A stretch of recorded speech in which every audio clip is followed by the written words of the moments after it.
And even though he knew what was going to happen, it never truly became real to him until the front of the car crashed right into him and into the railing behind him with enough force to break it and cause the debris to plummet straight towards the dark water, which bounced up and down eagerly to have a hold on the young man. He could have been wrong, but he could have sworn he heard a blood-curdling scream of a girl through the keening ring in his ears. But otherwise, there was an inexplicable agony tearing straight through his entire body, and was only worsened as he crashed through the surface of the water, which instantly pounced on him and began trying to drag him down to the depths of complete darkness. However, through his pain, he attempted to try to stay above the surface to retain the small chance he could survive. But he didn't see the large railing from the bridge falling straight for him, due to the water lapping at his eyes and smacking his face. And once he did, it was already too late.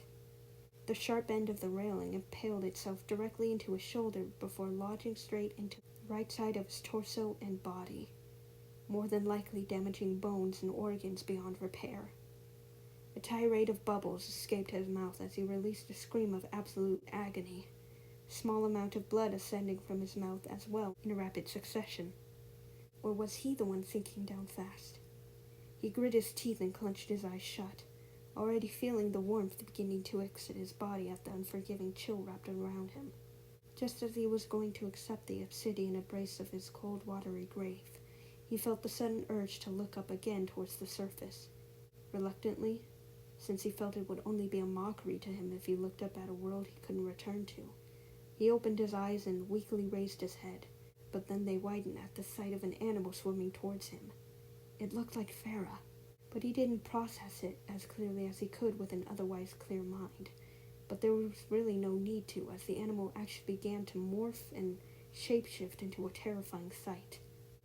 It grew into a much bigger size, probably even bigger than him to be perfectly honest, and blocked out any light that could still remain to shine on him. His eyes hurt the longer they were open under the water, but his terror left no room for complaint as he saw the monster draw closer and closer, to the point he knew he wasn't hallucinating, with bright glaring yellow pupil-vacant eyes and similarly luminescent claws extending out towards him. He struggled in an instant, kicking out and screaming out more bubbles in hopes to deter the creature from getting any closer, tearing up his body a whole lot more to the point death was imminent. But it didn't matter to him anymore anyway. His life went to complete shit. No one was ever going to miss him, and he didn't want to try anymore. There was nothing else. His eyes fluttered weakly as his whole body succumbed to falling limp. A whole cloud of dark blood rolled around him and made all light filtering through impossible. He guessed the creature's form floating further and further away was a highlight for him. He was dying, sure, but at least he wouldn't be eaten still alive. With that last thought in mind, he finally closed his eyes and drifted off.